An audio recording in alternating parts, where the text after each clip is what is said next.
Hello, everyone.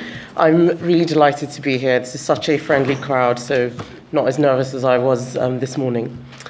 So I'm here to talk about London and Brexit. I was walking out of Wimbledon Station a few days before the referendum and hurried past the Stronger In campaign, handing out leaflets, and someone aggressively thrust a leaflet into my face. And to my horror, it was my husband.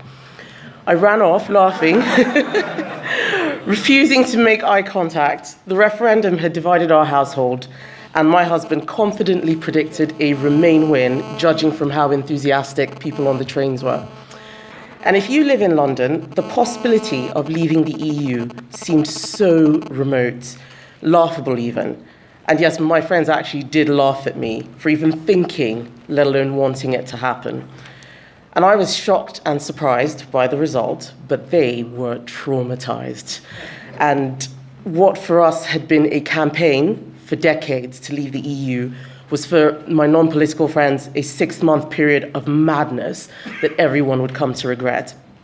A doctor friend of mine put it down to stupid, racist, bigoted Little Englanders who were jealous of London's success and blamed the city for their own failures.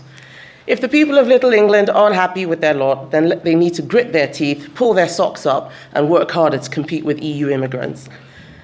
This attitude and very similar comments I often hear show how a lot of people in London profoundly misunderstand the structural problems other parts of the country face.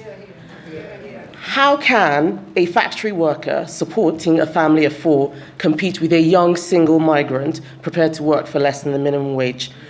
Get on your bike is not an answer if your town's only industry has been replaced by transient service roles that don't pay. They don't understand because London, like many other cities, disproportionately received the advantages of EU membership. We did well here, not because we worked harder, but because of the unique characteristics of capital cities. London failed to see the damage that was being caused elsewhere because of a distant relationship with the rest of the country.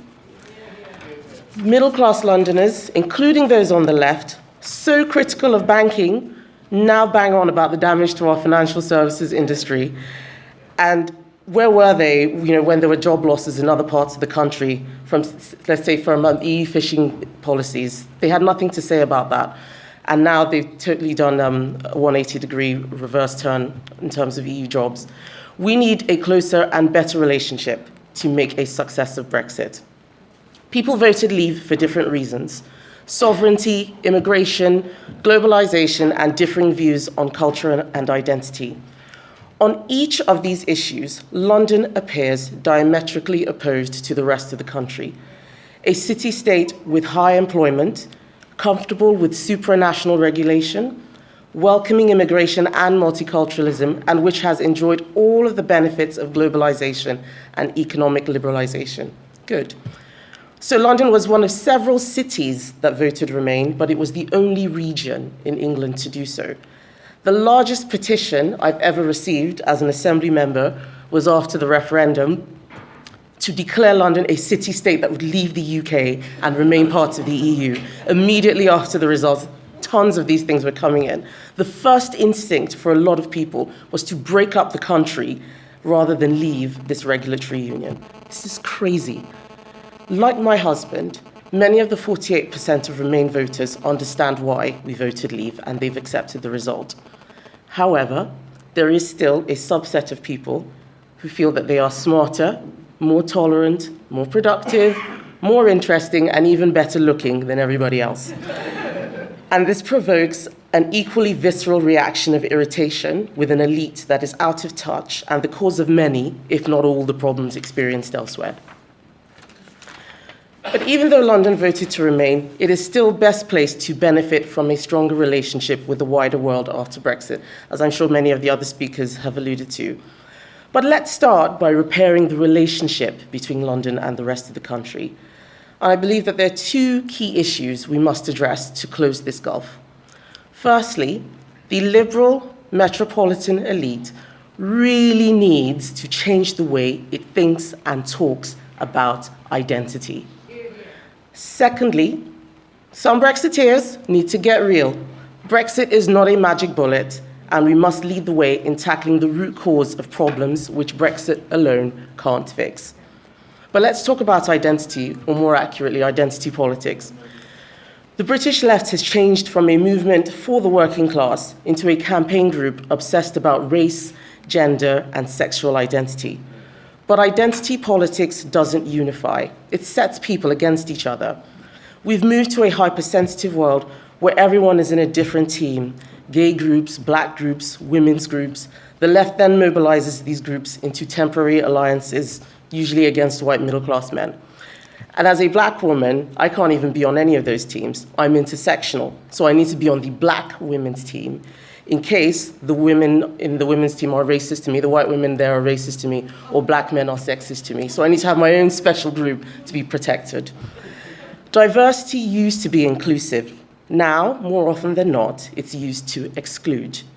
This fixation on diversity in the political sphere has produced a generation of people unaware of conditions outside their own groups and indifferent to the task of reaching out to people in every walk of life. This is not progressive politics. This is narcissism. My Labour and Green Party colleagues on the London Assembly think that diversity is the only type of politics that exists now, and they have shockingly little to say on questions such as class, social mobility, or the economy.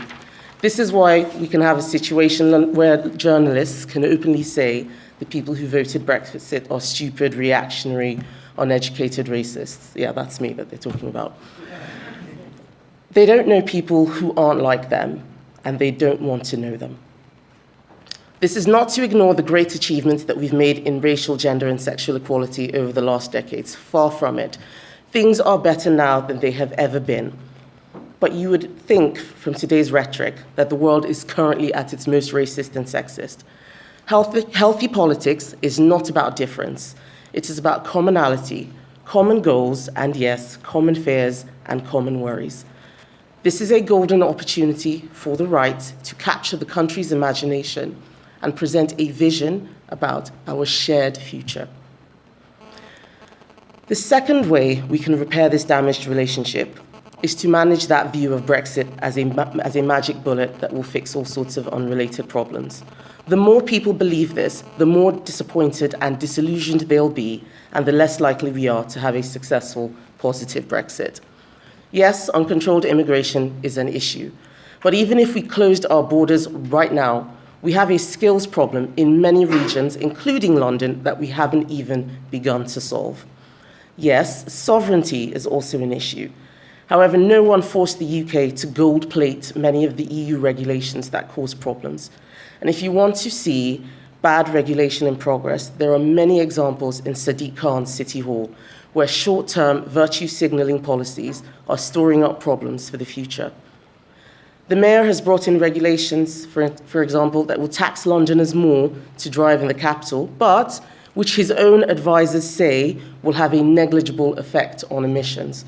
What's the point of leaving the EU just to let red tape-loving politicians here run our cities? One of the biggest challenges we face as a country is dealing with the aftermath of this fourth industrial revolution, technology and data, in particular where new jobs will come from. Black cab drivers, for instance, blame uncontrolled immigration and EU laws, which allow Uber to fill the roads with cheap competition and not pay their taxes. And when we leave the EU, perhaps things will improve for them. But what will they do when driverless cars come to replace them? Innovation is moving faster than ever. I remember giving a speech in Oxfordshire 3 years ago, and I mentioned driverless cars. And the audience burst out laughing, as if I was talking about flying unicorn cars or something. Driverless cars are already on the road in London. Think of all the jobs that could disappear if they become commonplace in a few decades. Not just taxi drivers, bus drivers, delivery drivers, haulage. That's tens, if not hundreds of thousands of jobs. And these are just the low and semi-skilled jobs. What are these people going to do in the future? It's looking very bleak for middle-class jobs too. Anyone in technology or engineering will tell you the robots are coming, not just for the delivery drivers, but the analysts, lawyers, accountants, and yes, even doctors too. I came here by rail today. Who else uses Southern Rail? Yeah, I'm not even going to go into it. The RMT have made South Londoners' lives a misery because they want to ensure that someone has a job pressing a button to open the doors. So we can't even have driverless trains today because they won't let it happen. They don't care about technology and engineering jobs we would gain from having them. Sadly, many Brexiteers also have this protectionist mindset about England or the UK. The country, not just London, will only prosper with free trade, free markets, and competition. Leaving the EU means we are now free to fix problems the way we want them without counterproductive edicts from above. We mustn't waste this opportunity, but see it as a springboard to start thinking for ourselves again. So as London Conservative politicians, how can we do our part to address these issues? For a start, we should be unrelenting and unashamed in critiquing the dominant London narrative of identity politics. Too often we're silent when people say these things. Only by eroding it can we rebuild a sense of common purpose between us and the rest of the country. And whether as Brexiteers or Remains, we Londoners should push a positive, forward-looking view at Brexit and not allow the debate to be falsely polarized between a forward-looking, open, cool Remain London versus a backward-looking, insular Brexit England. That is not the truth. Tackling the future problems of London is my personal mission. In particular, I have a focus on skills in smart cities. And this isn't just about creating more apps, but actually having a public that is equipped to use data and technology to solve its own problems. I think driverless cars and drones could solve London's congestion problem, for example, as helpers with lowering pollution. But how will we ever get there if we continue to focus on specific jobs rather than the overall benefit to society? How many people will lose out if we continue draining skills from elsewhere without equipping people here, young and old, with skills they will need for tomorrow? Leaving the EU is not going to fix these problems, but if we start sorting them out in London, we can pave the way and help the rest of the UK instead of just sneering at them. If we fail to address the issues I've raised, the next generation will credit the EU with everything good that happened, and they will blame Brexit for everything that goes wrong. We can't let this happen. We won't just have lost the argument about Brexit, but an entire generation of people who will never vote Conservative. And that is why we cannot afford to fail. Thank you.